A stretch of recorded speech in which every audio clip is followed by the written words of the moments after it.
പേരും ദൈവത്തെ ആരാധിക്കാനും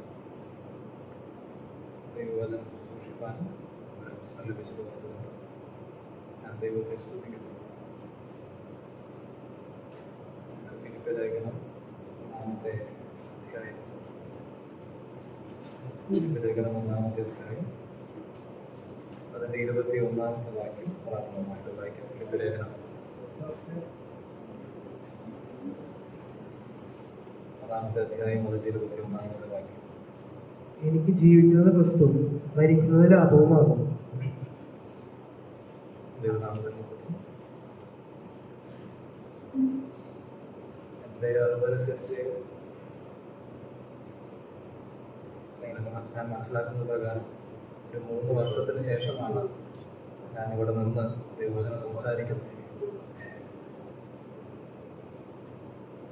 കഴിഞ്ഞ നാളുകളിൽ നിങ്ങൾ പ്രാർത്ഥനയിൽ എന്നെ ഓർക്കാറുണ്ട്. ആ കാര്യത്തിന് ഞാൻ ദൈവസന്നിധിയിൽ നിന്നുകൊണ്ട് നിങ്ങളോട് നന്ദി പറയുന്നു. വേലയ്ക്കായിട്ട് വേർതിരിഞ്ഞൊരു സമയം ഡിസംബർ 2020 ഫെബ്രുവരി 2020 ഞാൻ പക്ഷെ നാട്ടിൽ വന്നത്. കൊറോണ സമയമായതുകൊണ്ട് ഡിസംബർ 2020 അവസാനമാണ്. അന്ന് മുതൽ ഇന്നേ വരെ ദൈവം വളരെയേറെ സഹായിച്ചുകൊണ്ടിരിക്കുന്നു എന്നുള്ളത് ഞാൻ സന്തോഷത്തോടുകൂടി നിങ്ങളെ ഓർമ്മിപ്പിക്കുന്നു. വട്ടവടയിലാണ് ആദ്യമായിട്ട് പ്രവർത്തനത്തിൻ്റെ നാന്ദി കുറിച്ച് മുൻപോട്ട് പോയിക്കൊണ്ടിരുന്നത്. ചില സാഹചര്യങ്ങൾ അവിടെ മാറ്റങ്ങൾക്ക് വന്നപ്പോൾ എന്ന് പറഞ്ഞാൽ ഒരു മിഷണറി പ്രവർത്തനമാണ് ആരംഭിച്ചത്. അതിൻ്റെ പരിതസ്ഥിതികൾക്ക് അല്പം ഒരു മാറ്റവും സാഹചര്യങ്ങളുടെ ക്രമീകരണം അങ്ങനെ ആയതുകൊണ്ട് തുടർമാനമായ ഒരു ശ്രമം അല്ലെങ്കിൽ ഒരു പ്രവർത്തന രീതിക്ക് ഒരു വിരാമം ഇട്ടിട്ട് നിൽക്കുകയാണ്. ആ സ്ഥലത്തെക്കുറിച്ചുള്ള ചിന്തകൾക്ക് മാറ്റം വന്നപ്പോൾ പ്രവർത്തന ശൈലികൾക്ക് മാറ്റം വരുത്തണമെന്നുള്ള ആഗ്രഹം കൊണ്ടല്ല, ചില കാര്യങ്ങളെ കൊണ്ട്. അതിൻ്റെ കൂട്ടത്തിൽ ബൈക്കിൽ കൂടുതൽ പ്രാവശ്യം യാത്ര ചെയ്തത് കൊണ്ടാകാം ആസ്തമയും ഒരു കൂടപ്പിറപ്പായിട്ട് കൂടെ കിട്ടി. അപ്പോൾ അതുകൊണ്ട് തന്നെ തണുപ്പുള്ള സ്ഥലത്ത് അധികം സമയം ചെലവഴിക്കുക എളുപ്പമുള്ള ഒരു കാര്യമല്ല. എല്ലാ ദിവസവും മരുന്ന് കഴിക്കുക അത് സഹായകമാണ് എന്ന് പറഞ്ഞാൽ പ്രിവെൻറ്റ് ചെയ്യാനായിട്ട്. അങ്ങനെ മരുന്നൊക്കെ കഴിച്ചിട്ടാണ് ഇപ്പോൾ മുൻപോട്ട് പോകുന്നത്. കാര്യങ്ങൾ കൂടുതൽ കലശലാകാതിരിക്കാൻ വലിയ പ്രയാസം അതുകൊണ്ട് ഇപ്പോൾ അനുഭവിക്കുന്നില്ല. അതുകൂടാതെ മുൻപും ദേശത്തെ പ്രവർത്തനങ്ങളെ നിങ്ങൾ പ്രാർത്ഥനയിൽ ഓർക്കുന്നവരാണ്. ഏകദേശം 40 ആഴ്ചകളായിട്ട് ഞങ്ങൾ തുടർമാനമായിട്ട് എല്ലാ ബുധനാഴ്ചയും ഇവിടുന്ന് ഒരു 3 സഹോദരന്മാരും അവിടെയുള്ള സഹോദരന്മാരും ചേർന്ന് ഭവന സന്ദർശനം ചെയ്തുകൊണ്ടിരിക്കുന്നുണ്ട്. ആ പ്രവർത്തനത്തെ നിങ്ങൾ പ്രാർത്ഥനയിൽ ഓർക്കണം.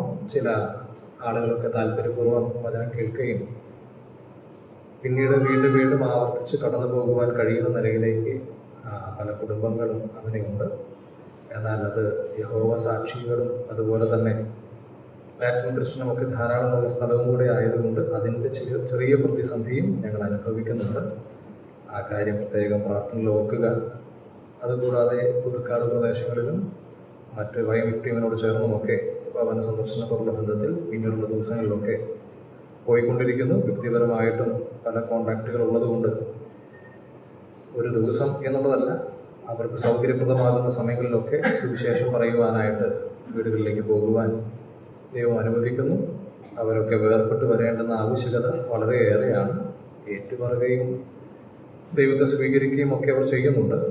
അതിനുശേഷം ബൈബിൾ വായിക്കുകയും ആ കാര്യങ്ങളിലും അവർ വരുന്നുണ്ട്. എന്നാൽ പൂർണ്ണമായി ബലത്തോടെ ധൈര്യത്തോടുകൂടെ വേർപെട്ട് വരേണ്ടതിനായിട്ട് നിങ്ങളുടെ പ്രാർത്ഥനയെ ആവശ്യപ്പെടുകയാണ്. ഇതുകൂടാതെയാണ് പലപ്പോഴും പല സഭകളിൽ ക്ലാസ് എടുക്കുവാൻ വിളിക്കുമ്പോഴും അതുപോലെ ശുശ്രൂഷകൾക്കായിട്ടും കടന്നു പോകുന്നത്. ഈ അടുത്ത ദിവസങ്ങളിലും അങ്ങനെ ചില ശുശ്രൂഷകളൊക്കെ ഉണ്ട്. നിങ്ങളുടെ പ്രത്യേക പ്രാർത്ഥന ആവശ്യമാണ്. ഞാനിത് പറയാൻ കാരണം ഇവിടെ നിന്നാണ് ഞാൻ എന്തെങ്കിലുമൊക്കെ പഠിച്ചിട്ടുള്ളത്. ഇവിടെ നിൽക്കുമ്പോൾ പ്രസംഗിക്കുമ്പോഴാണെങ്കിലും ബാക്കി എവിടെ പ്രസംഗിക്കുന്നതിനേക്കാൾ അല്പം ഭയമുള്ള ഒരു സ്ഥലമാണ് ഈ സ്ഥലം. എൻ്റെ സൺഡേ സ്കൂൾ ടീച്ചർമാരോടും മാതാവും പിതാവും ഒക്കെ ഇവിടെയുണ്ട്. അവരുടെ കൂട്ടുകാരോടുമൊക്കെയാണല്ലോ ഞാൻ സംസാരിക്കുന്നത്. അതുകൊണ്ട് തന്നെ വളരെ ഭയത്തോടെ ദൈവസന്നിധിയിൽ വിനയത്തോടുകൂടെ തന്നെ നിൽക്കുന്നു. ദൈവം ആവശ്യമായ കൃപ നമുക്കെല്ലാവർക്കും നൽകട്ടെ. ഞാൻ ഓർമ്മിപ്പിച്ചതുപോലെ എവിടെയായിരുന്നാലും എന്ന് പറഞ്ഞാൽ ദൈവമാക്കുന്ന സ്ഥലങ്ങളിൽ കൃത്യമായിട്ട് ദൈവത്തിന് പ്രയോജനമുള്ളവനായിട്ട് നിൽക്കുവാൻ തുടർന്നും നിങ്ങളുടെ പ്രാർത്ഥനയെ ഞാൻ ചോദിക്കുകയും, ഈ ഭവന സന്ദർശനമൊക്കെ നടത്തുന്ന സമയങ്ങളിൽ പല വീടുകളിലൊക്കെ മാറിപ്പോയ സമയങ്ങളിൽ ഈ അടുത്ത ദിവസങ്ങളിൽ അല്പം വേദനിപ്പിക്കുന്ന നിലയിലുള്ള ചില അനുഭവങ്ങളുണ്ടായി. ഈ അനുഭവങ്ങൾ എന്ന് പറയുന്നത് ചിലരെ തേടിപ്പോയ നിമിഷത്തിൽ എന്ന് പറഞ്ഞാൽ ഒരു ആൾ, അദ്ദേഹം പാരലൈസ് ചെയ്യപ്പെട്ട ഒരാളാണ്. അദ്ദേഹത്തിന് കേൾക്കാൻ നല്ലവണ്ണം കഴിയും, എല്ലാ നിലയിലും പ്രതികരിക്കാൻ കഴിയും, പക്ഷെ തിരിച്ച് സംസാരിക്കാൻ കഴിയുകയില്ല, സംസാരിച്ചാൽ അത് തിരികെയില്ല. എന്നാൽ കുറേ പ്രാവശ്യമായിട്ട് പോയിട്ടുള്ളത് കൊണ്ട് അല്പമൊക്കെ കാര്യങ്ങളൊക്കെ നമുക്ക് മനസ്സിലാകുമായിരുന്നു. ഒരു ഓഡിയോ ബൈബിൾ അദ്ദേഹത്തിന് കൊടുത്തിട്ടുണ്ട്. അതൊക്കെ വളരെ രസകരമായിട്ട് അദ്ദേഹം കേൾക്കുകയും അതിൻ്റെ സന്തോഷം നമ്മളെ കാണുമ്പോൾ വളരെ സന്തോഷവാനായിട്ട് താൻ പ്രതികരിക്കാറുണ്ട്. എന്നാൽ പിന്നീട് ഒരിക്കൽ കൂട്ടുസഹോദരൻ കടന്നു ചെന്നപ്പോൾ അദ്ദേഹം മരിച്ചുപോയി എന്ന് പറഞ്ഞു. അത് വല്ലാതെ പ്രയാസപ്പെട്ടു. ഒരു സന്തോഷത്തോടുകൂടെ കടന്നു ചെന്നിരുന്ന ഒരു ഭവനത്തിൽ പെടുന്നനെ ആ മരണം സംഭവിച്ചപ്പോൾ നമ്മൾ അദ്ദേഹത്തെ അന്വേഷിച്ചാണ് പോകുന്നത്. ഒരു ന്യൂമോണിയ വന്നു, അറിഞ്ഞില്ല. ഒരു ദിവസം ഹോസ്പിറ്റലിൽ കടന്നു, പിറ്റേ ദിവസം അദ്ദേഹം മരിച്ചുപോയി. അതുപോലെ വേറൊരു ഭവനത്തിൽ കഴിഞ്ഞ 2 ആഴ്ചകൾക്ക് മുൻപ് എന്ന് ഞാൻ ചിന്തിക്കുന്നു, അവിടെ ചെന്നപ്പോഴും പല ആവർത്തി പോയിട്ടുള്ള ഭവനമാണ്. ആദ്യ പ്രാവശ്യങ്ങളൊക്കെ പോയപ്പോൾ ആ ഭവനത്തിലെ മാതാവ് ഞങ്ങൾക്ക് സ്നേഹത്തോടുകൂടെ അകത്ത് കയറ്റിയിരുത്തി കാപ്പിയൊക്കെ ഇട്ട് തന്ന് കുടിപ്പിച്ച കാര്യം ഓർത്തു. എന്നാൽ അവസാനം പോയപ്പോൾ അവർ പറഞ്ഞത്, ഞങ്ങളുടെ അമ്മ മരിച്ചു, ഒരാഴ്ചയായിട്ടും. അപ്പോൾ ഒരു മനുഷ്യന്റെ ജീവിതം എന്ന് പറയുന്നത് എത്രയും ക്ഷണികമാണ് എന്നുള്ളത് നമുക്ക് മനസ്സിലാക്കാൻ കഴിയുന്നുണ്ട്. നമുക്കറിയുന്നത് പോലെ ഒരു മനുഷ്യൻ ഈ ഭൂമിയിൽ ജീവിക്കുന്ന അല്ലെങ്കിൽ ജനനം ആരംഭിക്കുമ്പോൾ ജനനത്തിന്റെ കൂടപ്പിറപ്പായി വരുന്ന ഒന്നാണ് ഈ മരണം. ആരും വിളിച്ചു കയറ്റണ്ട, ആരും കൂടെ കൂട്ടണ്ട. ജനിക്കുന്നു, ഒപ്പം മരണം ഒരു കൂടപ്പിറപ്പായിട്ട് വരും.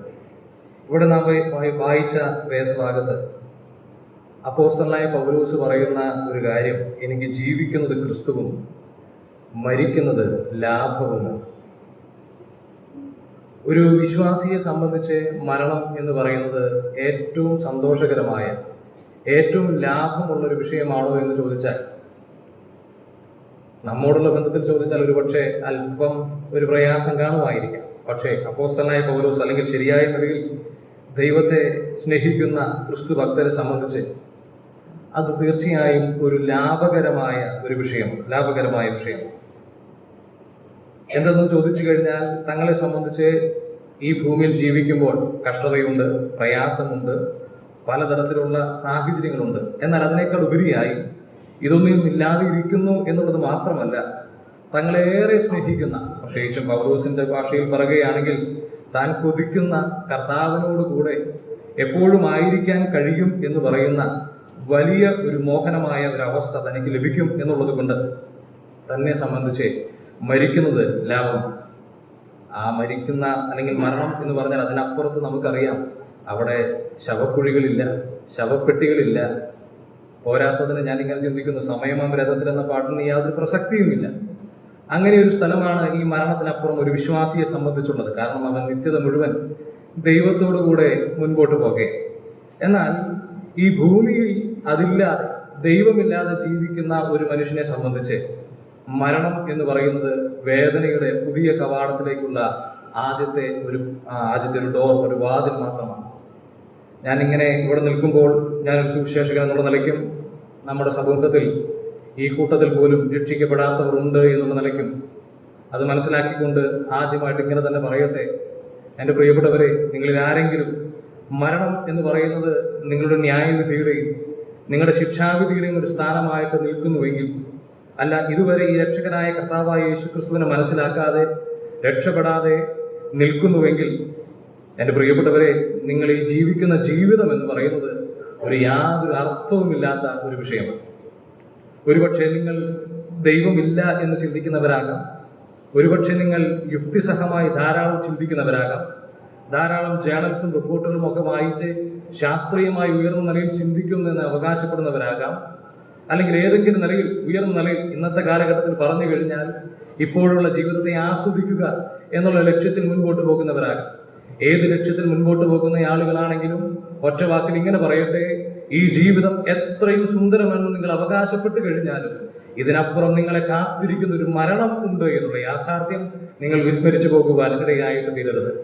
ദൈവം മനുഷ്യർക്ക് കൽപ്പിച്ചിരിക്കുന്ന മരണവും ന്യായവിധിയും അത് നിങ്ങളെ സംബന്ധിച്ചും നിയമിച്ചാക്കിയിരിക്കുന്നത് കൊണ്ട് നിങ്ങൾക്കും അതുപോലെ തന്നെ സംഭവിക്കും.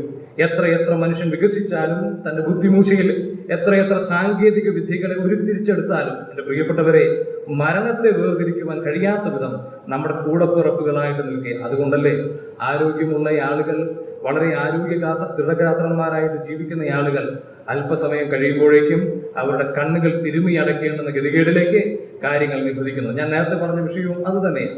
എൻ്റെ പ്രിയപ്പെട്ടവരെ, ഞാൻ പറഞ്ഞതിന്റെ ആശയം എന്ന് പറയുന്നത്, എപ്പോൾ വേണമെങ്കിലും മനുഷ്യൻ മരിക്കാം.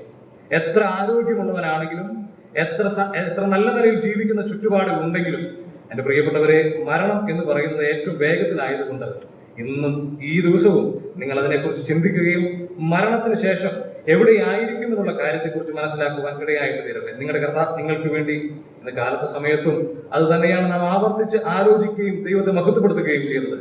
നമ്മുടെ പാപങ്ങൾക്ക് വേണ്ടി എന്ന് പറഞ്ഞാൽ മനുഷ്യന്റെ പാപങ്ങൾക്ക് വേണ്ടി മരിച്ച് അടക്കപ്പെട്ട് ഉയർത്തെഴുന്നേറ്റ് ജീവിക്കുന്ന യേശു ക്രിസ്തുവിൽ, രക്ഷകനായ ദൈവത്തിൽ നിങ്ങൾ സമ്പൂർണ്ണമായി ആശ്രയിക്കുകയും എന്റെ പാപത്തിന് പരിഹാരം നൽകുവാൻ കഴിയുന്നവനും ശിക്ഷാവിധിയിൽ നിന്ന് വിടുതൽ നൽകുവാൻ കഴിയുന്നവനുമായ രക്ഷിതാവിന്റെ മുൻപാകെ നിങ്ങളെ തന്നെ വിനയപ്പെടുത്തുവാൻ ഇടയായിട്ട് തീർന്നാൽ നിങ്ങളെ സംബന്ധിച്ചും ഈ മരണം ഒരു പ്രയാസകരമായ ഒരു സാഹചര്യമല്ല. എന്ന് പറഞ്ഞാൽ ഈ ഭൂമിയിൽ ജീവിക്കുമ്പോൾ ക്ലേശങ്ങളില്ലാതിരിക്കുകയല്ല, അതല്ല നമുക്കറിയാം. എന്നാൽ അതിനപ്പുറം, ഈ മരണത്തിനപ്പുറം നിത്യമായ ദൈവത്തോടു കൂടി ആയിരിക്കാൻ കഴിയും എന്നുള്ള വിഷയം നിങ്ങളെ ഓർമ്മിപ്പിക്കുന്നതിൽ വളരെയേറെ സന്തോഷമുണ്ട്.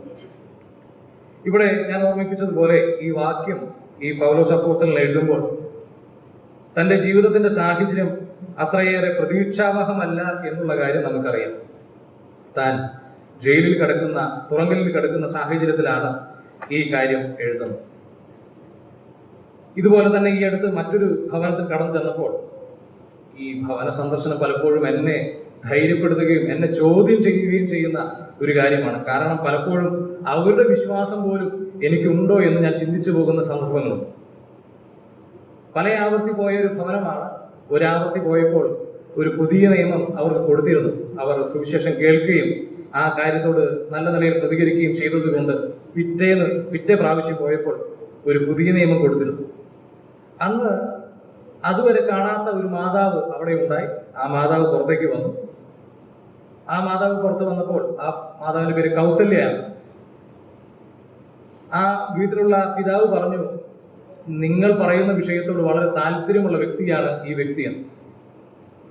അപ്പോൾ ഞങ്ങൾ ബൈബിൾ പറയുന്ന ആളുകളാണ്, ബൈബിളാണ് അല്ലെങ്കിൽ സുവിശേഷമാണ് ഞങ്ങൾ പറയുവാൻ വന്നിരിക്കുന്നതെന്ന് പറഞ്ഞപ്പോൾ ആ പ്രിയ മാതാവ് ഓടിപ്പോയിട്ട്, ഞാൻ എന്നും വായിക്കുന്ന പുസ്തകമാണ് ഇത് എന്ന് പറഞ്ഞ് പുതിയ നിയമം എടുത്തുകൊണ്ടുവന്നു.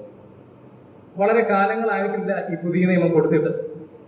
അതുകൊണ്ട് തന്നെ ഞാൻ നോക്കിയപ്പോൾ ഒരു പഴയ പുതിയ നിയമം, ഈ പഴയ പുതിയ നിയമം അല്ല, വേറൊരു പുതിയ നിയമം കൊണ്ടുവന്നിട്ടുണ്ടല്ലോ, കൊടുത്തിരുന്നല്ലോ, കണ്ടിരുന്നില്ലേ എന്ന് ചോദിച്ചപ്പോൾ ആ പിതാവ് മറുപടി പറയുകയാണ്, അല്ല, അവരെന്നും ഇത് വായിക്കുന്നയാളാണ്, അത് തന്നെയാ ആ പുസ്തകമെന്ന്.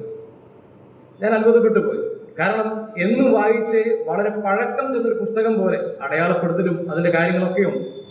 എന്നിട്ട് ഈ മാതാവ് തന്റെ അനുഭവത്തെ കുറിച്ച് പറഞ്ഞപ്പോൾ, തന്റെ അനുഭവം എന്ന് പറയുന്നത് തന്റെ മകൾ, താൻ ആ ഭവനത്തിൽ വരുവാനുള്ള കാരണം തന്റെ മകൾ ഓട്ടിസം ബാധിച്ച് കിടക്കുകയാണ്. തന്റെ മകൾ ഓട്ടിസം ബാധിച്ച് കിടക്കുന്നു എന്ന് മാത്രമല്ല, തന്റെ കൊച്ചുമകളും വളരെ പ്രയാസപ്പെട്ടിട്ട അവിടെ ഇരിക്കുന്നത്. എന്ന് പറഞ്ഞാൽ ആ കൊച്ചുമകൾക്കും ശരിയായ ബുദ്ധി ഉറയ്ക്കാത്ത ഒരു കുഞ്ഞാണ്. പ്രായം അത്യാവശ്യമുണ്ട്, ഒരു 15 വയസ്സിനോളം ഉണ്ടാകുമെന്ന് പ്രതീക്ഷിക്കുന്നു.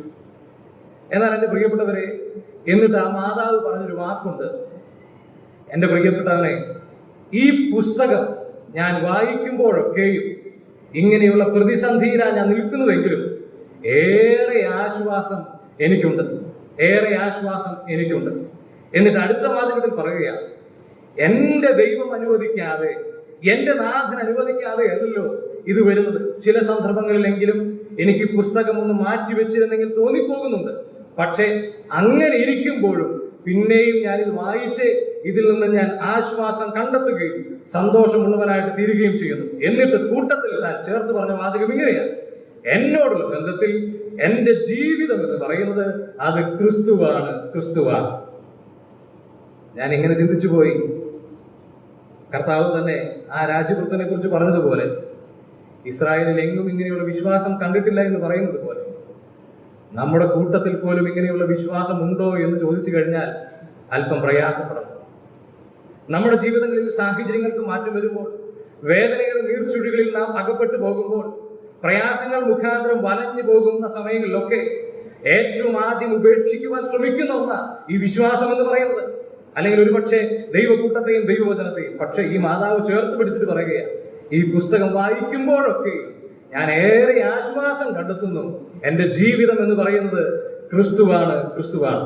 എന്റെ പ്രിയപ്പെട്ടവരെ, ആ അവസ്ഥയിലാണ് എന്നോട് ഈ ചോദ്യം വന്നത്. എന്നെ സംബന്ധിച്ച് ജീവിതം ക്രിസ്തുവാണ്.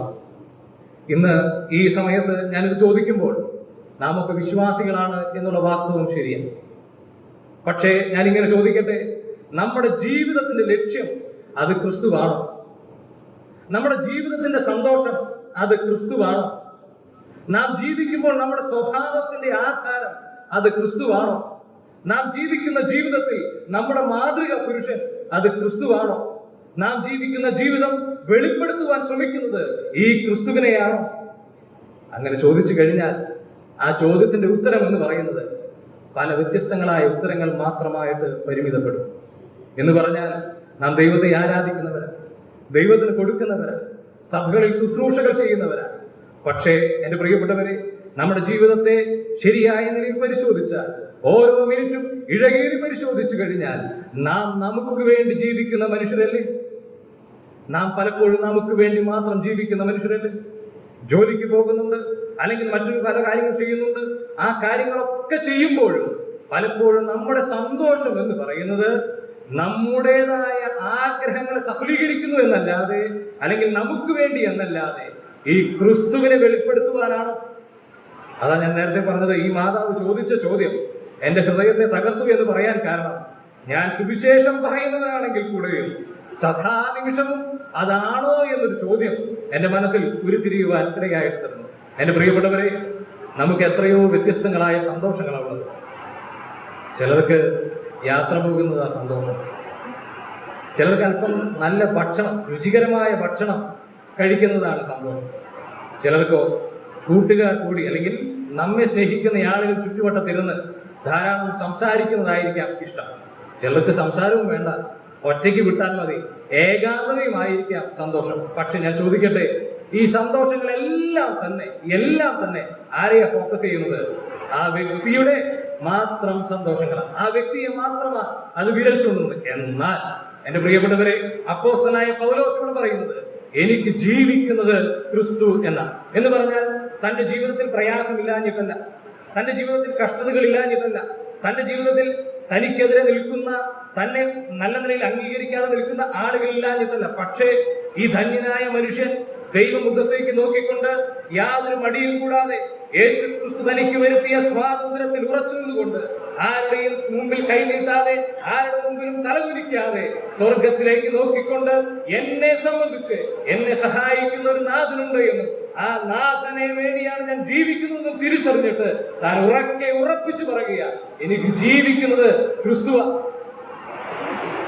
പ്രിയപ്പെട്ടവരെ, ഇന്ന് നാം ഇതൊന്ന് ചിന്തിച്ചു കഴിഞ്ഞാൽ നമ്മുടെ അവസ്ഥ എവിടെ ആയിരിക്കുന്നു എന്നുള്ള കാര്യം നാം ഒന്ന് പരിശോധിക്കേണ്ടിയിരിക്കും. ഞാൻ പറഞ്ഞല്ലോ, ഇത് എൻ്റെ വ്യക്തിപരമായ ജീവിതത്തോടുള്ള ബന്ധത്തിലായതുകൊണ്ട്, നമ്മളൊക്കെ ഒരു സമാന രീതിയിൽ പോകുന്നത് കൊണ്ട് ആ കാര്യങ്ങൾ നമുക്ക് ഗുണപ്രദമായി തീരും എന്നുള്ള പ്രതീക്ഷയിലാണ് ഞാൻ ഈ വിഷയങ്ങൾ സംസാരിക്കുന്നത്. എങ്ങനെയാണ് അപ്പോസ്തലനായ പൗലോസ് ഈ കർത്താവായ യേശു ക്രിസ്തുവിനെ, അല്ലെങ്കിൽ എനിക്ക് ജീവിക്കുന്നത്, അല്ലെങ്കിൽ എൻ്റെ ജീവിതം ക്രിസ്തുവാണെന്ന് അവകാശപ്പെടുവാൻ കഴിയുക എന്ന് ചോദിച്ചാൽ പല ഉത്തരങ്ങൾ അതിനുള്ള ബന്ധത്തിൽ നമുക്ക് ഇവിടെ തന്നെ കണ്ടെത്തുവാൻ കഴിയും. എന്നാൽ ചില കാര്യങ്ങൾ നിങ്ങളുടെ മുൻപാകെ പറഞ്ഞിട്ട് സമയത്ത് തന്നെ നിർത്താമെന്നാണ് ഞാൻ ആഗ്രഹിക്കുന്നത്. അപ്പോസ്തലനായ പൗലോസിനോട് തന്നെ സംബന്ധിച്ച് രക്ഷിക്കപ്പെടുന്നതിന് മുൻപ് തനിക്കൊരു ജീവിതമുണ്ടായി. കർത്താവിനെ കണ്ടുമുട്ടിയതിനു ശേഷമാണ് താൻ ഈ അപ്പോസ്തലൻ അല്ലെങ്കിൽ സുവിശേഷകനായി സുവിശേഷ പ്രവൃത്തിയിൽ വളരെയേറെ അധ്വാനിക്കുന്ന ഒരു മനുഷ്യനായിട്ട് തീർന്നത്. അങ്ങനെ താൻ ആയിരിക്കുന്ന ഈ സമയത്ത് തന്നോട് ചോദിക്കുക, ഈ ശുശ്രൂഷ അത് ഏതൊരു നിലയിലാണ് അങ്ങേക്ക് ബോധ്യപ്പെട്ടത് എന്ന് ചോദിച്ചു കഴിഞ്ഞാൽ അപ്പോസ്തലനായ പൗലോസ് പിന്നെയും വിരൽ ചൂണ്ടുന്നത് ഈ ക്രിസ്തുവിലേക്ക്. എന്ന് പറഞ്ഞാൽ തന്റെ ശുശ്രൂഷയോടുള്ള ബന്ധത്തിലും തനിക്ക് മാതൃകയായിട്ട് നിൽക്കുന്ന വ്യക്തി എന്ന് പറയുന്നത് ഈ കർത്താവായ യേശു ക്രിസ്തുവാണ്. ഞാൻ പറഞ്ഞതിന്റെ ആശയം നിങ്ങൾക്ക് മനസ്സിലാകുന്നുണ്ടെന്ന് ഞാൻ പ്രതീക്ഷിക്കുന്നു. തന്നെ സംബന്ധിച്ച് തന്റെ ജീവിതം ക്രിസ്തുവാണെന്ന് പറയുമ്പോൾ അത് ഏതൊരു തരത്തിലാണ് താൻ ക്രിസ്തുവാണ് എന്ന് അവകാശപ്പെടുന്നത് എന്നാണ് നമ്മുടെ ചോദ്യം. ആ ചോദ്യത്തിന്റെ ഉത്തരമായിട്ട് താൻ പറയുന്ന ഉത്തരം പോലെയാണ് ഞാൻ നിങ്ങളോട് പറയുന്നത്. എന്റെ ശുശ്രൂഷ, ആ ശുശ്രൂഷയുടെ ആരംഭം പോലും, അല്ലെങ്കിൽ ആ ശുശ്രൂഷയെ എന്നെ ഏൽപ്പിച്ചിരിക്കുന്ന വിഷയത്തോടുള്ള ബന്ധത്തിൽ പോലും ഞാൻ മാതൃകയാക്കിയിരിക്കുന്നത് ഈ ക്രിസ്തുവിനെ. എന്ന് പറഞ്ഞാൽ തന്റെ ശുശ്രൂഷ ആരംഭിച്ചിരിക്കുന്ന ആ രീതി അത് ക്രിസ്തുവിനെ മാത്രം നോക്കിക്കൊണ്ടാണ്. അപ്പോൾ ചോദിക്കുക, എന്താ ഈ ക്രിസ്തു മാതൃകയാണെന്ന് പറയാൻ കാരണം? അങ്ങനെ ചോദിച്ചാൽ തന്റെ മറുപടി ഇങ്ങനെയാണ്: കർത്താവായ യേശു ക്രിസ്തു ഈ ഭൂമിയിൽ കടന്നു വന്ന് ശുശ്രൂഷിപ്പാനുള്ള കാരണം എന്ന് പറയുന്നത് പിതാവ് തന്നെ ആ ശുശ്രൂഷ ഭരമേൽപ്പിച്ചത് കൊണ്ടാണ്. നമ്മൾ ആരാധന സമയത്ത് ഓർത്ത വിഷയമാണ്. എന്ന് പറഞ്ഞാൽ പിതാവിന്റെ ഇഷ്ടത്തെ നിർവഹിക്കുക എന്നുള്ള നിർബന്ധ ബുദ്ധിയോടുകൂടിയാണ് കർത്താവായ യേശു ക്രിസ്തു ഈ ഭൂമിയിൽ വന്നത്. നമുക്കതറിയാം. എബ്രായ ലേഖനം വായിക്കുമ്പോൾ നാം വായിക്കുന്ന വാക്യം ഇങ്ങനെയാണല്ലോ: ഇതാ നിന്റെ ഇഷ്ടം ചെയ്യുവാൻ ഞാൻ പ്രിയപ്പെടുന്നു. എന്ന് പറഞ്ഞാൽ ദൈവത്തിന്റെ പിതാവിന്റെ ഇഷ്ടത്തെ ശരിയായ നിലയിൽ നിർവഹിക്കുവാനാണ് കർത്താവ് ഈ ഭൂമിയിലേക്ക് വന്നത്. ഒരു വാക്യം അതിനോട് ചേർത്ത് വായിക്കാം. യോഹന്നാന്റെ സുവിശേഷം 17-ാമത്തെ അധ്യായം അതിന്റെ 4-ാമത്തെ വാക്യം. യോഹന്നാന്റെ സുവിശേഷം 17-ാമത്തെ അധ്യായം അതിന്റെ 4-ാമത്തെ വാക്യം. ഞാൻ ഭൂമിയിൽ നിന്നെ മഹത്വപ്പെടുത്തി നീ എനിക്ക് ചെയ്യുവാൻ തന്ന പ്രവൃത്തി തികച്ചിരിക്കുന്നു. ഇവിടെ പറയുന്ന ഈ വാക്യം നമുക്ക് സുപരിചിതമാണ്. കർത്താവിന്റെ അവസാന സമയത്ത് തന്റെ ശുശ്രൂഷ തികച്ചതിന് ശേഷം ആ തികച്ചിരിക്കുന്ന കാര്യത്തെ കുറിച്ച് പറയുമ്പോൾ താൻ പറയുന്ന വാചകം ഇങ്ങനെയാണ്: ഞാൻ ഭൂമിയിൽ നിന്നെ മഹത്വപ്പെടുത്തി നീ എനിക്ക് ചെയ്യുവാൻ തന്ന ശുശ്രൂഷ ഞാൻ ചെയ്തിരിക്കുന്നു. നീ എനിക്ക് ചെയ്യുവാൻ തന്നിരിക്കുന്ന ശുശ്രൂഷ ഞാൻ ചെയ്തിരിക്കുന്നു. യോഹന്നാന്റെ ഈ സുവിശേഷത്തിൽ ധാരാളം പ്രാവശ്യം ഈ ആവർത്തിച്ച് ഇതേ വിഷയം തന്നെ പറയുന്നുണ്ട്. നീ എനിക്ക് തന്ന, അല്ലെങ്കിൽ പിതാവ് എന്നെ ഭരമേൽപ്പിച്ച ശുശ്രൂഷ ഞാൻ ചെയ്യുവാനായിട്ട് വന്നിരിക്കുന്നു. മറ്റൊരു ഭാഗത്ത് അങ്ങനെ തന്നെയാ പറയുന്നത്: ഞാൻ എന്റെ ഇഷ്ടം ചെയ്യുവാനല്ല വന്നത്, എന്നെ അയച്ചവന്റെ ഇഷ്ടം ചെയ്യുവാനാണ് ഞാൻ ഈ ഭൂമിയിൽ വന്നത്. അപ്പോൾ അപ്പോസ്തലനായ പൗലോസിനോട് ചോദിക്കുക, ഈ ശുശ്രൂഷ എന്തുകൊണ്ട് നീ ചെയ്യുന്നു എന്ന് ചോദിച്ചാൽ ആ അപ്പോസ്തലനായ പൗലോസ് പറയും, ഞാനിത് ക്രിസ്തുവിനെ മാതൃകയാക്കി ഈ ശുശ്രൂഷ ചെയ്യുന്നു. എന്താ ക്രിസ്തുവിന്റെ മാതൃക? ക്രിസ്തുവിന്റെ മാതൃക എന്ന് പറഞ്ഞാൽ ക്രിസ്തു താൻ ചെയ്ത ശുശ്രൂഷ അതിന് ആധാരമായിട്ടിരിക്കുന്നത് തന്നെ പിതാവ് ഏൽപ്പിച്ച കാര്യമാണ്. ആര് ചെയ്തുകൊണ്ടിരുന്നത്? ഈ ക്രിസ്തു ചെയ്തുകൊണ്ടിരുന്നത്. അപ്പോൾ നിങ്ങളോ? ഞാനും അങ്ങനെ തന്നെ എന്ന് പറയുമ്പോൾ നിങ്ങൾ എவ்விதമാണ് ഈ ശുശ്രൂഷ ചെയ്യുന്ന എന്ന ചോദ്യത്തിന് തനിക്ക് പറയാനുള്ള മറുപടി 2 കൊരിന്ത്യർ ലേഖനം 2-ാമത്തെ അധ്യായം. 2 കൊരിന്ത്യർ ലേഖനം 2-ാമത്തെ അധ്യായം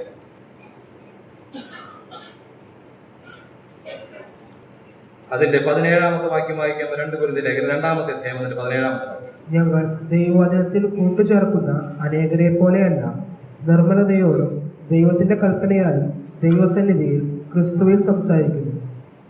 ഇവിടെ അപ്പോസ്തലനായ പൗലോസ് പറയുന്ന, അല്ലെങ്കിൽ അവകാശപ്പെടുന്ന ഒരു കാര്യം എന്ന് പറയുന്നത്, ഞാൻ ചെയ്യുന്ന ശുശ്രൂഷ അത് എന്റെ ഇഷ്ടത്താൽ ചെയ്യുന്ന ശുശ്രൂഷയല്ല, പിന്നെ എങ്ങനെയാ? ദൈവത്തിന്റെ കൽപ്പനയാൽ ചെയ്യുന്ന ശുശ്രൂഷയാണ്. താൻ ക്രിസ്തുവിൽ സംസാരിക്കുന്ന, അല്ലെങ്കിൽ വചനം സംസാരിക്കുന്ന കാര്യത്തെ കുറിച്ച് താൻ അവിടെ വിശദീകരിക്കുന്നത്. പക്ഷെ അവിടെ കൃത്യമായിട്ട് പറയുകയാണ്, എന്റെ ശുശ്രൂഷ എങ്ങനെയുള്ളതായിരിക്കുന്നു എന്ന് ചോദിച്ചാൽ അത് ക്രിസ്തുവിനെ പോലെ തന്നെ. ഞാൻ മാതൃകയാക്കുന്നത് ക്രിസ്തുവിനെ തന്നെയാണ്. അപ്പോൾ എന്റെ ശുശ്രൂഷ ക്രിസ്തുവിനെ പോലെ തന്നെ. എങ്ങനെയാ ക്രിസ്തു ചെയ്തത്? പിതാവ് ഏൽപ്പിച്ച ശുശ്രൂഷ. അപ്പോൾ നിങ്ങൾ ചെയ്യുന്നതോ? ഞാൻ ചെയ്യുന്നതും ഇതുപോലെ തന്നെ ദൈവത്തിന്റെ കൽപ്പനയാൽ, ദൈവം എന്നോട് കൽപ്പിച്ചിരിക്കുന്ന ശുശ്രൂഷയാണ് ഞാൻ ചെയ്യുന്നത് എന്നുള്ള കാര്യം താൻ ഓർമ്മിപ്പിക്കുക. ഇവിടെ നേരത്തെ നമ്മുടെ ഡേവി സഹോദരൻ സാക്ഷ്യം പറഞ്ഞപ്പോൾ താൻ പറഞ്ഞൊരു കാര്യമുണ്ട്, വായിച്ച വേദഭാഗമുണ്ട്. കർത്താവ് വിശ്വസ്തനെണ്ണി എന്നെ ഭരമേൽപ്പിച്ചിരിക്കുന്നു എന്ന് പറഞ്ഞാൽ ദൈവിക ശുശ്രൂഷ എന്തുകൊണ്ട് നാം ചെയ്യണം എന്ന് ചോദിച്ചാൽ ദൈവത്താൽ നിയോഗിക്കപ്പെട്ടത് കൊണ്ട് നാം ചെയ്യണം. ദൈവത്തിന്റെ കൽപ്പനയാൽ നാം ചെയ്യണം. എന്തുകൊണ്ട് ഞാൻ ചെയ്യണമെന്ന് പറഞ്ഞാൽ എന്നെ വിശ്വസ്തരെന്ന് എണ്ണി ആ ശുശ്രൂഷ ദൈവം ഭരമേൽപ്പിക്കുന്നത് കൊണ്ട് ഞാൻ ആ ശുശ്രൂഷ ചെയ്യുവാൻ ആവശ്യമുള്ളവനാണ്. അതിന്റെ മറ്റൊരു അർത്ഥം എന്ന് പറയുന്നത് എന്റെ ഇഷ്ടപ്രകാരം ചെയ്യേണ്ട ഒന്നല്ല എന്ത് ദൈവിക ശുശ്രൂഷ എന്ന് പറയുന്നത്. എന്റെ ആഗ്രഹപ്രകാരം ചെയ്യേണ്ട ഒന്നല്ല ഈ ദൈവിക ശുശ്രൂഷ എന്ന് പറയുന്നത്. ഞാൻ താല്പര്യപ്പെടുന്നത് വചനം ശുശ്രൂഷിക്കുക, അതുകൊണ്ട് വചനം ശുശ്രൂഷിക്കുക അല്ല. കൃത്യമായ നിലയിൽ നമ്മെ ഭരമേൽപ്പിച്ചിരിക്കുന്ന, അതുകൊണ്ടാ കൃത്യമായി ദൈവവചനം ആവർത്തിച്ച് നമ്മെ ഓർമ്മിപ്പിക്കുന്നത് കൃപാവരങ്ങളെ കുറിച്ച്. ഓരോ വ്യക്തിക്കും ദൈവസഭയിൽ കൃത്യമായ കൃപാവരങ്ങൾ നൽകിയിരിക്കുക. ആ കൃപാവരങ്ങൾക്ക് വിരുദ്ധമായി നാം എന്തു ചെയ്താലും അത് യാതൊരു നിലയിലും സഭകൾക്ക് ആത്മീക അഭിവൃദ്ധിക്കല്ല, ശോഷണത്തിനേ കാരണമാകും.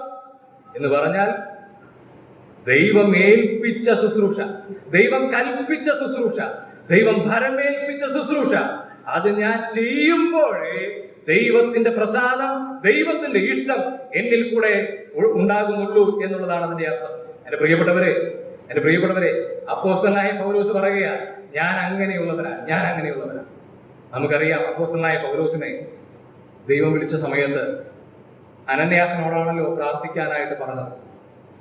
അനന്യാസ് പ്രാർത്ഥിക്കുവാൻ പോകാതിരിക്കുവാനുള്ള കാരണം പറഞ്ഞപ്പോൾ അവിടെ കൃത്യമായിട്ട് ദൈവത്തിന്റെ മറുപടി പറയുന്നുണ്ട്, ഞാൻ അവനെ ജാതികൾക്ക് മുമ്പിൽ സുവിശേഷം പറയുവാൻ ഏൽപ്പിക്കുന്ന അല്ലെങ്കിൽ തെരഞ്ഞെടുത്തിരിക്കുന്ന ഒരു പാത്രമാണ്.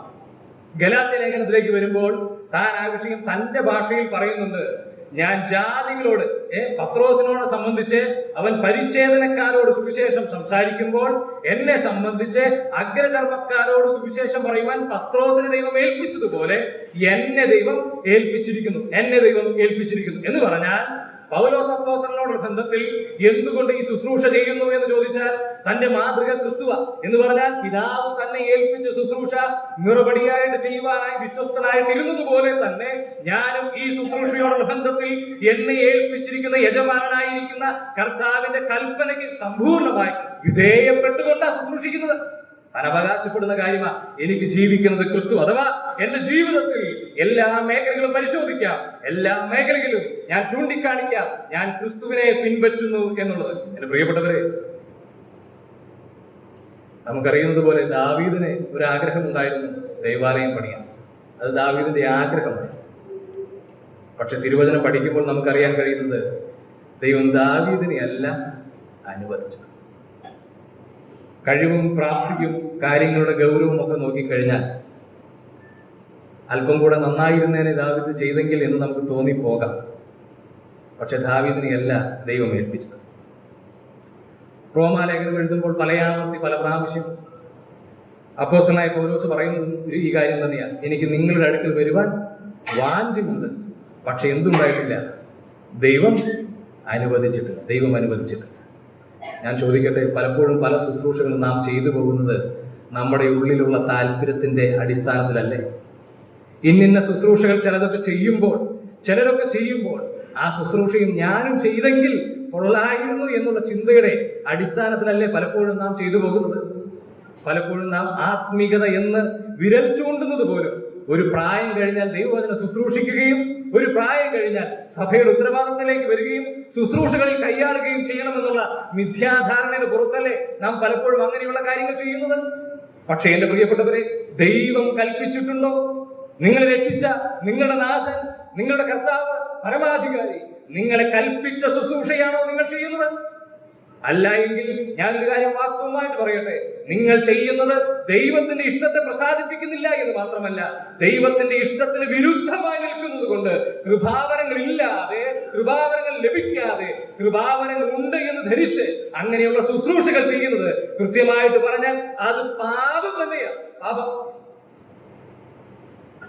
എന്ന് പറഞ്ഞാൽ നിങ്ങൾക്ക് മനസ്സിലായെന്ന് വിചാരിക്കുന്നു. ദൈവഹിതത്തിന് വിരോധമായത് എന്തും പാപമായിരിക്കുന്നത് കൊണ്ട് കൃപാവരങ്ങൾ ഇല്ലാതെ ചെയ്യുന്ന ഏത് ശുശ്രൂഷയും ദൈവഹിതത്തിന് വിരുദ്ധമായതുകൊണ്ട് അത് പാപം തന്നെയാണ്. എന്നാൽ അപ്പോസ്തലനായ പൗലോസ് പറയുക, ഞാൻ ജീവിക്കുന്നത് ക്രിസ്തു, അഥവാ എന്റെ ജീവിതത്തിന്റെ സമസ്ത മേഖലകളും ഒരുപോലെ പരിശോധിച്ചു കഴിഞ്ഞാൽ നിങ്ങൾക്കൊന്ന് കാണുവാൻ കഴിയും, എന്റെ മാതൃകാ പുരുഷൻ, എന്റെ റോൾ മോഡൽ, മൈ ഫാഷൻ, അത് ക്രിസ്തു. എന്റെ പ്രിയപ്പെട്ടവരെ, അതുകൊണ്ട് അതിന്റെ ഗുണം എന്താണെന്ന് അറിയാമോ? നമുക്കറിയാവുന്ന കാര്യങ്ങൾ തന്നെയാണ് ഞാൻ പറഞ്ഞു പോകുന്നത്. കർത്താവായ യേശു ക്രിസ്തു താൻ ശുശ്രൂഷിക്കുമ്പോൾ, അല്ല, യോഹന്നാന്റെ സുവിശേഷത്തിൽ നാം കാണുന്നത് ഇങ്ങനെ തന്നെയാണ്.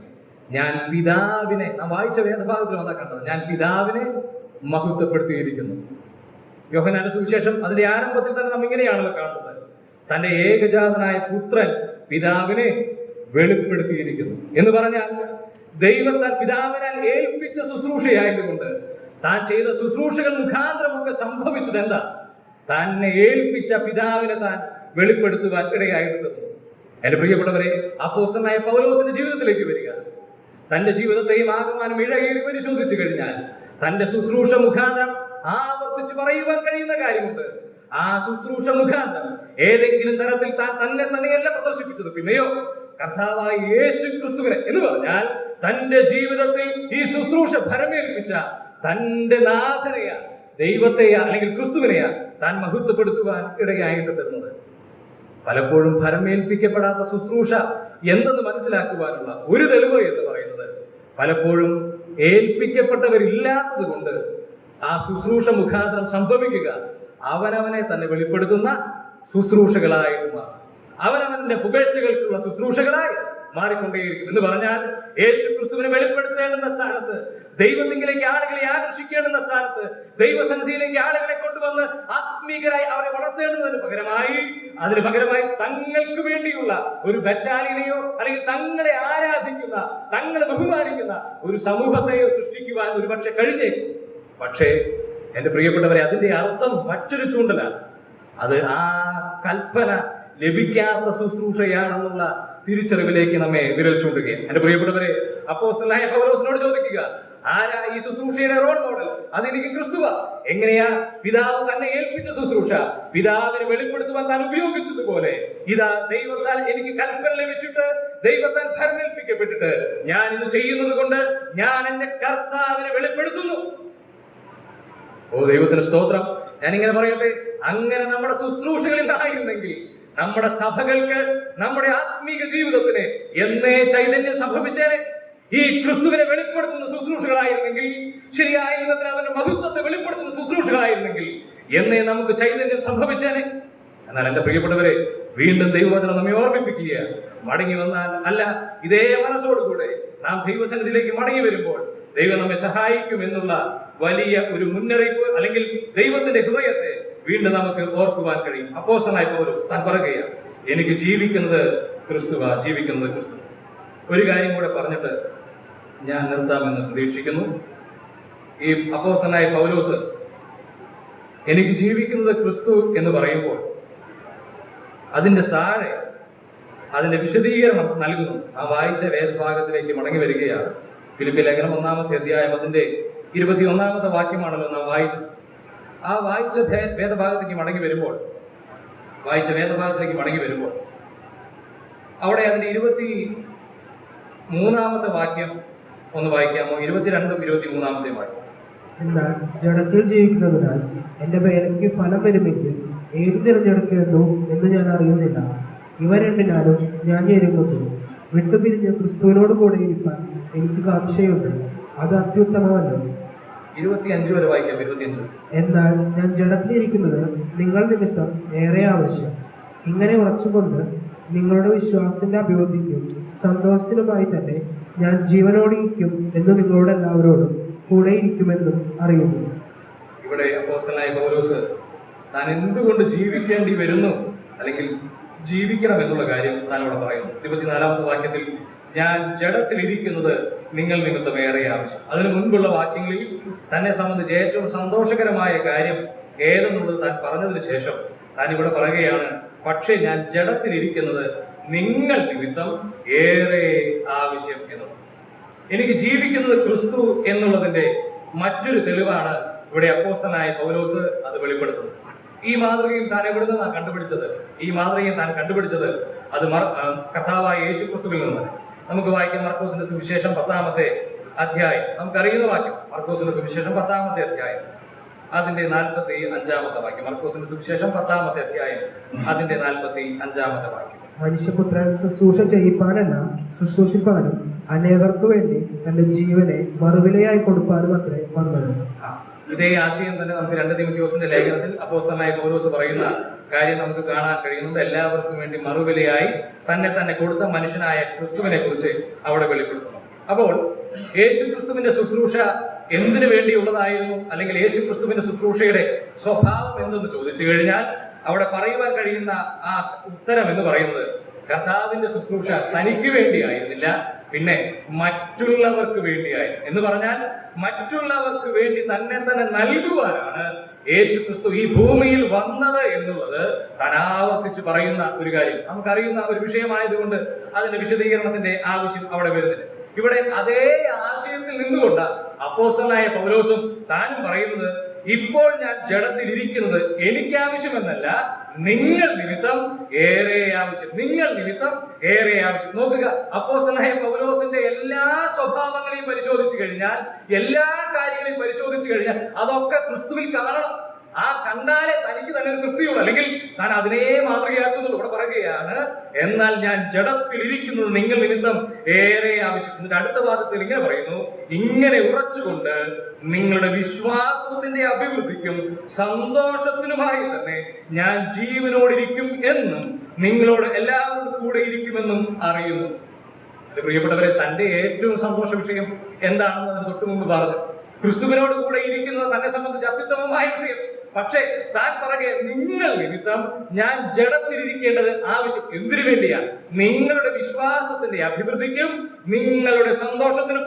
ഇതാ കർത്താവായ യേശു ക്രിസ്തുവിന്റെ മാതൃക. എന്ന് പറഞ്ഞാൽ യേശു ക്രിസ്തു ഈ ഭൂമിയിൽ വരാതിരുന്നാൽ മനുഷ്യർക്ക് രക്ഷയില്ല എന്ന് പറയുന്നത് പോലെ ഫിലിപ്പിയിലുള്ള വിശ്വാസികളെ സംബന്ധിച്ച് അപ്പോസ്തലനായ പൗലോസ് ജീവനോടുകൂടി ഇരുന്നില്ലെങ്കിൽ വിശ്വാസത്തിന്റെ അഭിവൃദ്ധി സംഭവിക്കുകയില്ല, സന്തോഷവും സംഭവിക്കുകയില്ല. അത് സംഭവിക്കുവാൻ ഞാൻ ജഡത്തിലിരിക്കേണ്ടത് ഏറെ ആവശ്യം. ഇതാ തന്റെ ജീവിതത്തിൽ ക്രിസ്തു എന്ന് പറയുന്നതിന്റെ അർത്ഥം. എന്നാൽ നാം ഇരിക്കുന്നതോ, നാം ഈ ഭൂമിയിലായിരിക്കുമ്പോൾ ഞാൻ ഇങ്ങനെ ചിന്തിച്ചു പോയി, ഞാൻ മറ്റുള്ളവരുടെ വിശ്വാസത്തിന്റെ അഭിവൃദ്ധിക്ക് ഞാൻ ജീവനോടെ ഇരിക്കുന്നത് ആവശ്യമാണോ? മറ്റുള്ളവർക്ക് ആത്മീക സന്തോഷം പകരുവാൻ, അവരെ ദൈവസന്നിധിയിലേക്ക് അടുപ്പിക്കുവാൻ ഞാൻ ജീവനോടെ ഇരിക്കുന്നത് ആവശ്യമാണോ? പലപ്പോഴും നാം ആത്മീക സ്ഥിതിയിലേക്ക് മറ്റുള്ളവരെ വളർത്തേണ്ടുന്നതിന് പകരമായി പലരെയും തളർത്തിക്കളയുന്ന നിലയിലേക്ക് നമ്മുടെ ശുശ്രൂഷകളും പെരുമാറ്റങ്ങളും ആയി പോകാറുണ്ട്, അറിഞ്ഞോ അറിയാതെയോ. എന്റെ പ്രിയപ്പെട്ടവരെ, ഇവിടെ നോക്കുക, ഇവിടെ അപ്പോസ്തലനായ പൗലോസ് പറയുകയാണ്, നിങ്ങൾക്ക് സന്തോഷം ലഭിക്കേണ്ടതിന്, നിങ്ങളുടെ വിശ്വാസം അഭിവൃദ്ധിപ്പെടേണ്ടതിന് ഞാൻ ജീവനോടിരിക്കുന്നത് ഏറെ ആവശ്യം. തന്റെ ശുശ്രൂഷകൾ മുഴുവൻ പരിശോധിച്ചു കഴിഞ്ഞാൽ ഗലാത്യ ലേഖനത്തിൽ വായിക്കുമ്പോൾ അവിടെയും ഇങ്ങനെ പറയുന്നുണ്ട്, ഞാൻ അധ്വാനിച്ചത്, നിങ്ങൾക്ക് വേണ്ടി അധ്വാനിച്ചത് വെറുതെ ആയി പോയോ എന്ന് സംശയിക്കുന്നു. അവിടെ കൊണ്ട് താൻ അവസാനിപ്പിച്ചില്ല. ക്രിസ്തു നിങ്ങളുടെ ഹൃദയങ്ങളിൽ ഉരുവാകേണ്ടതിന് വേണ്ടി പിന്നെയും ഞാൻ പ്രസവ വേദനപ്പെടുന്നു എന്ന് പറഞ്ഞാൽ തന്റെ ജീവിതത്തിൽ എന്താണ് ആഗ്രഹം എന്ന് ചോദിച്ചാൽ മറ്റുള്ളവരുടെ ആത്മീക അഭിവൃദ്ധി, മറ്റുള്ളവരുടെ സന്തോഷം, ക്രിസ്തുവിൽ സന്തോഷിക്കുന്ന അനുഭവത്തിലേക്ക്, ആത്മീക ഉന്നതിയിലേക്ക് എല്ലാവരും എത്തിച്ചേരണമെന്നുള്ള നിർബന്ധ ബുദ്ധിയോടുകൂടെ തന്റെ ശുശ്രൂഷകൾ മുഴുവൻ അതിനുവേണ്ടി പ്രവർത്തിക്കുന്ന, നൽകുന്ന ഒരു അപ്പോസ്തലനായ പൗലോസിനെ ഇവിടെ കാണുവാനായിട്ട് കഴിയുന്നു. എന്റെ പ്രിയപ്പെട്ടവരെ, വീണ്ടും ഞാൻ ആവർത്തിക്കട്ടെ, നമ്മുടെ ശുശ്രൂഷകളുടെ ലക്ഷ്യം അതാണ്. നമ്മുടെ കഴിവ് തെളിയിക്കുന്ന അവസരങ്ങളായിട്ടും, നമ്മുടെ പലതിന്റെയും മഹിമ പ്രഖ്യാപിക്കുന്ന സമയങ്ങളായിട്ടും എത്രയോ ശുശ്രൂഷകൾ തരം താഴ് പോകുന്നു എന്നുള്ള വസ്തുത നാം ഒക്കെ ഓർക്കുന്ന വിഷയം. ദൈവവചനം കൃത്യമായിട്ട് സംസാരിക്കുകയും വെളിപ്പെടുത്തുകയും ചെയ്യുന്ന സന്ദർഭങ്ങളിൽ നാം തന്നെ അറിയാതെ, നാം തന്നെ എന്ന് പറയുമ്പോൾ ഞാൻ എന്നെ ഉൾപ്പെടുത്തി തന്നെയാ സംസാരിക്കുന്നത്, പലപ്പോഴും നമ്മെ വെളിപ്പെടുത്തുന്ന, നമ്മുടെ പേരും പുകഴ്ചയും ഉയർത്തുവാൻ ശ്രമിക്കുന്ന അങ്ങനെയുള്ള ശുശ്രൂഷകളായി അധപ്പതിക്കുന്ന നിലയിലേക്ക് ശുശ്രൂഷകൾ പലതും സംഭവിക്കാറില്ല. എന്നാൽ അപ്പോസ്തലനായ പൗലോസ് പറയുക, എനിക്ക് ജീവിക്കുന്നത് ക്രിസ്തുവ എന്ന് പറഞ്ഞാൽ ഞാൻ ജീവിക്കുന്നുണ്ടല്ലോ, അതിന്റെ സമസ്ത മാതൃകയും അത് ക്രിസ്തുവ. എങ്ങനെയാ താൻ ക്രിസ്തുവിനെ മാതൃകയാക്കുന്നത്? തന്റെ ശുശ്രൂഷകൾ ക്രിസ്തുവിന്റെ ശുശ്രൂഷ. മനുഷ്യകുലത്തിന് വേണ്ടി നൽകിയതുപോലെ, തന്റെ ജീവൻ മനുഷ്യരാശിക്ക് വേണ്ടി നൽകിയതുപോലെ, ഇതാ ഞാൻ സർവ്വതും എന്റെ ചുറ്റുമുള്ള സഹവിശ്വാസികൾക്ക് വേണ്ടി, ലോകത്തുള്ള മനുഷ്യർക്ക് വേണ്ടി ഞാൻ നൽകുന്നു. അതുകൊണ്ടാണ് താൻ അങ്ങനെ തന്നെ പറഞ്ഞത്, ഞാൻ ഇപ്പോൾ ഇരിക്കുമ്പോൾ ജഡത്തിൽ സഭയ്ക്ക് വേണ്ടി പൂരിപ്പിക്കുവാൻ ആവശ്യമായ എല്ലാ കഷ്ടങ്ങളും സഹിച്ചുകൊണ്ടിരിക്കുന്നു. നാമൊക്കെ വിശ്വാസികളല്ലേ? നാം ഈ ക്രിസ്തുവിനെ അറിഞ്ഞവരല്ലേ? നാം ഈ ക്രിസ്തുവിനെ സ്വീകരിച്ചവരല്ലേ? നാം ക്രിസ്ത്യാനികളെന്ന് അവകാശപ്പെടുന്നവരല്ലേ? ഇന്ന് കാലത്തും വന്നിട്ട് ഞാൻ ദൈവത്തെ ആരാധിക്കുന്നു എന്ന് പറഞ്ഞുകൊണ്ട് ദൈവസന്നിധിയിൽ ആരാധന അർപ്പിക്കുന്നവരല്ലേ? പക്ഷെ ഞാനിങ്ങനെ ചോദിക്കട്ടെ, നമ്മുടെ ജീവിതത്തിന്റെ എല്ലാ നിമിഷവും പരിശോധിച്ചാൽ, അയ്യോ എന്റെ പ്രിയപ്പെട്ടവരെ, ഏത് സമയത്താ ഈ ക്രിസ്തുവിനെ മാതൃകയാക്കുന്നത്? ഏത് സമയത്താ ഈ ക്രിസ്തുവിന് ശുശ്രൂഷയെ പിൻപറ്റുന്നത്? ഏത് സമയത്താ ദൈവം കൽപ്പിച്ചത് മുഴുവൻ വിനയത്തോടു കൂടെ ചെയ്യുവാൻ നമുക്ക് ആകുന്നത്? എന്ന് പറഞ്ഞാൽ നമ്മുടെ ജീവിതത്തിൽ ഈ ക്രിസ്തുവിനെ എവിടെയാ വെളിപ്പെടുത്തുന്നത്? ജീവിതത്തിന്റെ സമസ്ത സമയത്തും നമുക്ക് വേണ്ടി മാത്രം ജീവിച്ചിട്ട് ഞായറാഴ്ച കടന്നു വന്ന് നാം ദൈവസന്നിധിയിൽ അങ്ങേ ആരാധിക്കുന്നു എന്ന് പറയുമ്പോൾ അത് സ്വീകരിപ്പാൻ തക്കവണ്ണം അത്രമേൽ വിവരമില്ലാത്ത നിലയിൽ അല്ലെങ്കിൽ അറിയാത്തവനായിട്ടല്ല നമ്മുടെ ദൈവം ഇരിക്കുന്നത്. വളരെ കാര്യപ്രസക്തമായ നിലയിലാണ് ഞാനിത് സംസാരിക്കുന്നത്. നിങ്ങൾക്ക് മനസ്സിലാകുന്നു എന്ന് തന്നെ ഞാൻ വിശ്വസിക്കട്ടെ. ഞാൻ ഉൾപ്പെടെയാ പറയുന്നത്. എന്റെ പ്രിയപ്പെട്ടവരെ, നമ്മുടെ ജീവിതത്തിൽ നമുക്ക് വേണ്ടി എല്ലാ ചെയ്തികളും ചെയ്തിട്ട്, നമ്മുടെ സന്തോഷത്തിന് വേണ്ടി ജീവിച്ചിട്ട്, നമ്മുടെ ചിന്തകൾ മുഴുവൻ അതിലൂടെ സഞ്ചരിച്ചിട്ട്, നമ്മുടെ കൈകളുടെ പ്രവൃത്തിയിൽ അതിലൂടെ സഞ്ചരിച്ചിട്ട്, മക്കൾക്കോ കുടുംബത്തിനോ നമുക്ക് വേണ്ടിയൊക്കെ ഛർദ്ദിച്ചു വെക്കുവാൻ നാം വളരെയേറെ അശ്രാന്ത പരിശ്രമം കഴിച്ചിട്ട് എനിക്ക് ജീവിക്കുന്നത് ക്രിസ്തു എന്ന് പറയുമ്പോൾ, അല്ല ദൈവസന്നിധിയിൽ ദൈവമേ ഞാൻ അങ്ങേ ആരാധിക്കുന്നു എന്ന് പറയുമ്പോൾ, എന്റെ പ്രിയപ്പെട്ടവരെ, അത് സർവ്വതും സ്വീകരിപ്പാനുള്ള നിലയിൽ ആയിരിക്കുമോ ക്രിസ്തു? നമ്മുടെ ഹൃദയത്തെയും ഉൾപ്പൂവുകളെയും നിലവുകളെയും വിചാരങ്ങളുടെ നിരൂപണങ്ങളെയും ആഴത്തിൽ അറിയുന്ന ദൈവസന്നിധിയിൽ നമ്മുടെ ഹൃദയങ്ങളെ നിരത്തിവെച്ച എന്റെ പ്രിയപ്പെട്ടവരെ, നമ്മുടെ ആരാധനകളൊക്കെ ഒരു പക്ഷെ കപടതയല്ലേ എന്ന് ചിന്തിക്കേണ്ടിയിരിക്കുന്നു. കുറവുകളുണ്ട് എന്ന് പറയുന്നതിന്റെ അർത്ഥം ഇവിടുത്തെ ആരാധന കപടമുള്ളത് എന്നല്ല. മനസ്സിലായി എന്ന് വിചാരിക്കുന്നു. നമ്മുടെ ജീവിതത്തിൽ ഈ ക്രിസ്തു വെളിപ്പെടുന്നു. ഈ അപ്പോസ്തലനായ പൗലോസ് അതിന്റെ അപ്പുറത്ത് ഈ ഫിലിപ്പി ലേഖനം തന്നെ 2-ാമത്തെ അധ്യായം അതിന്റെ 17-ാമത്തെ വാക്യത്തിൽ ഇങ്ങനെയാണ് താൻ പറഞ്ഞു വരുന്നത്: എന്നാൽ നിങ്ങളുടെ വിശ്വാസം എന്ന യാഗം അർപ്പിക്കുന്ന ശുശ്രൂഷയിൽ എന്റെ രക്തം ഒഴിക്കേണ്ടി വന്നാൽ ഞാൻ സന്തോഷിക്കും. എനിക്കറിഞ്ഞുകൂടാ നമുക്ക് ആർക്കെങ്കിലും അത് പറയുവാൻ കഴിയുമോ എന്ന്. മറ്റുള്ളവരുടെ വിശ്വാസത്തിന്റെ അഭിവൃദ്ധിക്ക്, അവരുടെ യാഗങ്ങൾക്ക് അല്ലെങ്കിൽ ആരാധനകൾക്ക്, ബലികൾക്ക് ഏറ്റവും അനുഗ്രഹപ്രദമായിട്ട് തീരേണ്ടതിന് ഒരു നൈവേദ്യമായി എന്റെ രക്തത്തെ ഒരു പാനീയമായി ഒഴിക്കുവാൻ ഞാൻ ഇഷ്ടപ്പെടുന്നു എന്ന് പറയുമാറ് ദൈവജനത്തിന് വേണ്ടി എല്ലാം ഏൽപ്പിച്ച് ശുശ്രൂഷിക്കുന്ന ശുശ്രൂഷകന്മാർ ഇന്നില്ല എന്നുള്ളത് തന്നെയാ ഒരു വാസ്തവം എന്നാണ് ഞാൻ മനസ്സിലാക്കുന്നത്. എന്നെ ഉൾപ്പെടുത്തിയാൽ ഞാൻ വീണ്ടും ആവർത്തിച്ചത്, എന്റെ പ്രിയപ്പെട്ടവരെ, അപ്പോസ്തലനായ പൗലോസ് അവിടെയും ക്രിസ്തുവിനെ മാതൃകയാക്കി. നല്ല ഇടയൻ തന്റെ ആടുകൾക്ക് വേണ്ടി തന്റെ ജീവനെ കൊടുക്കുന്നു എന്ന് പറയുന്നത് പോലെ ഇതാ മറ്റൊരു വ്യക്തി, ക്രിസ്തുവിനെ മാതൃകയാക്കുന്ന ഒരു വ്യക്തി. താൻ പറയുകയാണ്, ഞാൻ ഇനി നിങ്ങളുടെ ആ ബലിയോടുള്ള ബന്ധത്തിൽ അല്ലെങ്കിൽ ആരാധനയോടുള്ള ബന്ധത്തിൽ, വിശ്വാസത്തോടുള്ള ബന്ധത്തിൽ നിങ്ങൾക്ക് അഭിവൃദ്ധി വരുവാൻ എന്റെ രക്തം ഒഴിക്കേണ്ടി വന്നാൽ യാതൊരു സങ്കോചവും കൂടാതെ നൽകുവാൻ തക്കവണ്ണം എന്നിൽ ജീവിക്കുന്നത് ഈ ക്രിസ്തുവാണ്. എന്റെ പ്രിയപ്പെട്ടവരെ, ഈ ചോദ്യം നമ്മുടെ മുൻപാകെ ഒന്ന് നിൽക്കട്ടെ. നാം ജീവിക്കുന്നത് നമുക്ക് വേണ്ടിയാണോ അതോ ക്രിസ്തുവിന് വേണ്ടിയാണോ? സമസ്ത സമയങ്ങളും നാം നമ്മുടെ ഇഷ്ടത്തിന് വേണ്ടി ചെലവഴിച്ചിട്ട് കേവലം ചില മണിക്കൂറുകൾ, ചില നിമിഷങ്ങൾ ദൈവസന്നിധിയിൽ ഇരുന്നിട്ട് ഞാൻ ക്രിസ്ത്യാനിയെന്നും ദൈവത്തെ ആരാധിക്കുന്നവനും എന്ന് പറയുന്ന ഒരു അവകാശവാദമല്ല അപ്പോസ്തലനായ പൗലോസിന് ഉണ്ടായിരുന്നത്. താൻ റോമാലേഖനം എഴുതി വരുമ്പോൾ താൻ ഇങ്ങനെയാ പറയുന്നത്: ദൈവപുത്രനെ കുറിച്ചുള്ള സുവിശേഷ ഘോഷണത്തിൽ എന്റെ ആത്മാവിൽ ആരാധിക്കുന്ന ദൈവം സാക്ഷി. എന്ന് പറഞ്ഞാൽ സാക്ഷികൾ നാം എപ്പോഴും കൊണ്ടുവരിക.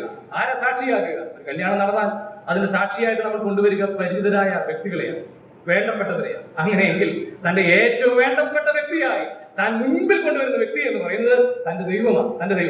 എപ്പോഴും ആരാധിക്കുന്ന, എപ്പോഴും ഞാൻ കൊണ്ടു നടക്കുന്ന, എപ്പോഴും എന്റെ ഹൃദയത്തിൽ പിടിച്ചു വെച്ചിരിക്കുന്ന, പിൻപറ്റുന്ന, മാതൃകയാക്കിയിരിക്കുന്ന ആ ദൈവം സാക്ഷി. എന്റെ പ്രിയപ്പെട്ടവരെ, ഇന്ന് ഈ പകലിന്റെ സമയത്ത് നമുക്ക് ഈ ദൈവസന്നിധിയിൽ നിൽക്കാം. അല്പസമയം കൂടുതൽ എടുത്തു പോയെന്ന് ഞാൻ ചിന്തിക്കുന്നു, ക്ഷമിക്കണം. എന്റെ പ്രിയപ്പെട്ടവരെ, ദൈവം നമ്മെ സഹായിക്കട്ടെ. ഈ ക്രിസ്തുവിനെ മാതൃകയാക്കി എനിക്ക് ജീവിക്കുന്നത് ക്രിസ്തു എന്ന് ഉറക്കെ പ്രഖ്യാപിക്കുവാൻ കഴിയുന്നുണ്ടെങ്കിൽ നമ്മുടെ ജീവിതങ്ങളെ ദൈവസന്നിധിയിൽ അർപ്പിച്ച് സമർപ്പിച്ച് ഏറ്റവും സമ്പുഷ്ടമായ ഒരു ക്രിസ്തീയ ജീവിതം നയിച്ച് നല്ല വിശ്വാസം കാത്ത് ഓട്ടം കൂടെ തികച്ചിരിക്കുന്നു ദൈവസന്നിധി നിൽക്കുവാൻ കഴിയുവാൻ നമ്മുടെ ജീവിതങ്ങളെ ദൈവസന്നിധിയിൽ ഏറ്റവും സുഗ്രാഹ്യപ്രദമായിട്ട് തീരുവാൻ ഈ ചിന്തകൾ പറഞ്ഞ എന്നെയും നിങ്ങളെ നമ്മെ ഓരോരുത്തരെയും ദൈവം സഹായിക്കണമെന്ന പ്രാർത്ഥനയോടുകൂടെ ദൈവസന്നിധിയിരിക്കുന്ന ദൈവനാമം